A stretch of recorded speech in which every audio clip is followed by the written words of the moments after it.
গার্লফ্রেন্ডের বড় ভাই আমাকে জিজ্ঞেস করেছিল আমি কোন ডিপার্টমেন্টে পড়ি। তো সব কিছু বলার পরে তার পরের দিন উনি আমাকে ফোন দিয়ে বলল যে তার ফ্যামিলি নাকি কোনো পাগলের ডাক্তারের সাথে তার বিয়ে দিবে না। আমি মনোবিজ্ঞান বিভাগের ছাত্র। আমাদের দেশের মানুষ যেটা ভাবে আমরা নিজেরাও পাগল, আমরা যাদের নিয়ে ট্রিটমেন্ট করি বা যাদের নিয়ে কাজ করি তারাও পাগল। কিন্তু আসলে এই পাগলরাই দেখবেন এখন পুরো এই মডার্ন টেকনোলজিকে কন্ট্রোল করছে। আমরা সবাই ডিপসেক এআই এই নামটা অবশ্যই শুনেছি, কারণ এখন সবচেয়ে আলোচনা বা সমালোচনার বিষয় এই ডিপসেক এআই। এটা কিভাবে বা এটা আসলে এটাকে কিভাবে ট্রেন করা হয়েছিল। এই এই আর্টিফিশিয়াল ইন্টেলিজেন্সটা কিন্তু পুরোটাই একটি সাইকোলজিক্যাল বেসড অ্যাপ্লিকেশন। মানে এটার পেছনে এটা তৈরি করার পেছনে যে মেইন থিওরিটা কাজে লাগানো হয়েছে সেটা একটি সাইকোলজিক্যাল থিওরি। তো অন্য এআই যেটা পারে না, ডিপসিক যেই কারণে অন্যান্য এআই চাইতে পৃথক, সেটার একটি মেইন রিজন হলো অন্যান্য এআই কিন্তু একটি হিউম্যান টাচ আসে না পুরোপুরি। আপনি ওপেন এআই এর মতো জাইন্ট একটি এআই কোম্পানি বা কোপাইলটের মতো এআই এগুলো যখন কোনো আউটপুট দেয় সেগুলোতে রোবোটিক টাচটা একটু হলেও থেকে যায়, পুরোপুরি হিউম্যান টাচটা আসে না। বাট ডিপসিক এআই আপনি যদি ইউজ করে থাকেন তাহলে খেয়াল করবেন এখানে রোবোটিক টাচটা একেবারে নেই বললেই চলে। কেউ এটা সচরাচর পড়লে বা এআই ডিটেক্টর ব্যতীত ধরতে পারবে না যে এটা এআই দিয়ে করা। মানে এটাতে সম্পূর্ণ হিউম্যান টাচ থাকে। আসলে এই হিউম্যান টাচটা এই ডিপসিক কোম্পানিটা কিভাবে আনলো? তারা যখন এই ডিপসেককে তৈরি করছিল, ডিপসেক এআইকে তৈরি করার সময় তারা যখন ট্রেন করছিল এই অ্যাপ্লিকেশনকে, তখন তারা এটাকে মানুষের মতো বা হিউম্যান টাচ দেওয়ার জন্য, এটাতে মানুষের মতো আউটপুট আনার জন্য, মানুষের যে লার্নিং প্রসেস, একদম ছোট সময় থেকে বড় সময় পর্যন্ত যে লার্নিং প্রসেসের মাধ্যমে মানুষ যায়, একদম সেম লার্নিং প্রসেসের মাধ্যমে তারা এই ডিপসেক এআইকেও লার্ন করিয়েছে। মানে বা আমরা যখন ছোট থাকি, আমাদেরকে যখন স্কুলে নিয়ে যাওয়া হয় তখন কিন্তু আমাদেরকে বলা হয় যে তুমি যদি পড়ালেখা না করো তাহলে ফিউচারে তুমি কিছুই করতে পারবে না।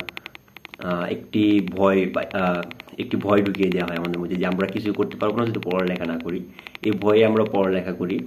বা আবার বলা হয় যে এই যে ভয়ে ঢুকিয়ে দেওয়া হলো এটাকে বলে নেগেটিভ রেসপন্স সাইকোলজিক্যাল টার্মে। আবার অনেক সময় বলে যে তুমি যদি পড়ালেখা করো অনেক ভালো কিছু করতে পারবে। মানে একটি আমাদের লাইফের একটি গোল সেট করে দেয় বা লাইফের একটি শাইন দেখায় আমাদেরকে। এই যে আমাদের কি উপহার বা আমাদের একটি অর্জন বা একটি ব্যর্থতা দেখাচ্ছে। এভাবে কিন্তু এই ব্যর্থতা বা এই যে মোটিভেশন, পজিটিভ মোটিভেশন বা নেগেটিভ একটি মোটিভেশন আসলো, এই মোটিভেশনটার কারণে আমরা পড়ালেখা করি বা কোনো কিছু শিখি বা যে কোনো কাজই করি। এটা সাইকোলজিক্যাল যে লার্নিং এর রেনফোর্সমেন্টের যে থিওরিটা আছে, এটা মূলত এই কনসেপ্টটা মূলত এটাই যে আপনি যখন কাউকে কোনো কিছু শেখাবেন তখন হয় তাকে দুটো জিনিস করতে হবে, হয় পজিটিভ রেইনফোর্সমেন্ট বা থাকতে হবে বা নেগেটিভ রেইনফোর্সমেন্ট। পজিটিভ রেইনফোর্সমেন্টটা হলো আপনি তাকে একজনের কাছ থেকে কোনো কিছু শেখাতে চাইলে বা আউটপুট পেতে চাইলে তাকে পুরস্কারের আশা দেখাবেন। এখানে যেটা হয়েছে যে আপনি তাকে বলেছেন ছোট সময় যে পড়ালেখা করলে অনেক ভালো কিছু করতে পারবে, একটু পুরস্কারের আশা দেখালেন। আর নেগেটিভ রেসপন্স হতে পারে তাকে আপনি শাস্তির ভয় দেখাচ্ছেন, যে এটা না, পড়ালেখা না করলে তুমি ফিউচারে কিছু করতে পারবে না, তোমার জীবনে কিছু হতে পারবে না। তো এই থিওরিটা ডিপসেক এআই কিভাবে কাজে লাগিয়েছে।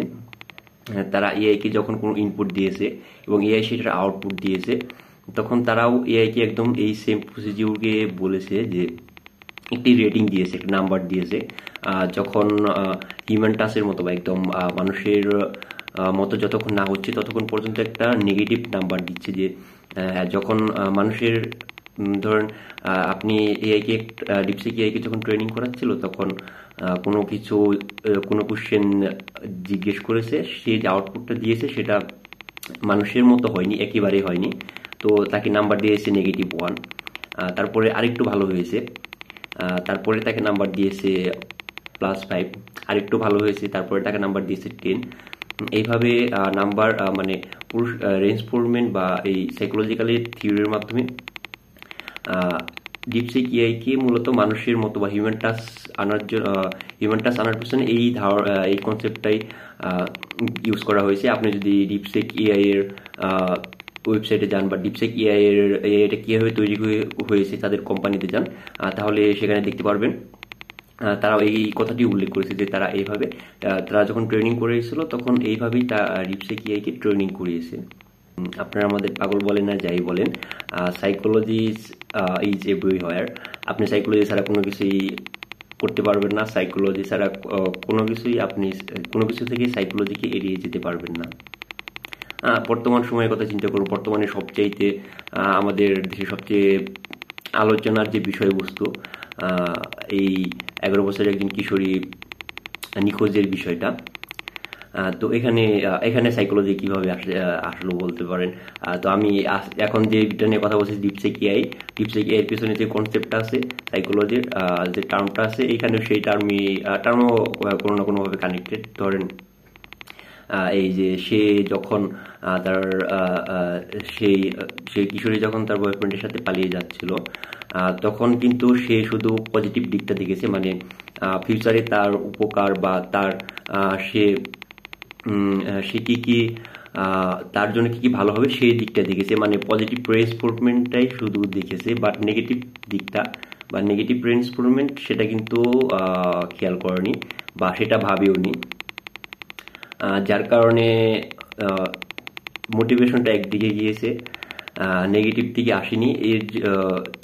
যদি তাকে কোনোভাবেও তার মাথায় এটা আসতো যে এর পরিণতি কি হতে পারে, পরবর্তীতে এর শাস্তি কি হতে পারে, অর্থাৎ নেগেটিভ রেইনফোর্সমেন্টটা যদি তার ভিতরে কেউ বুঝাতো তাকে বা কেউ যদি তাকে কোনোভাবেও বলতো তাহলে হয়তো ঘটনা বা সে এই পর্যন্ত যেত না, সে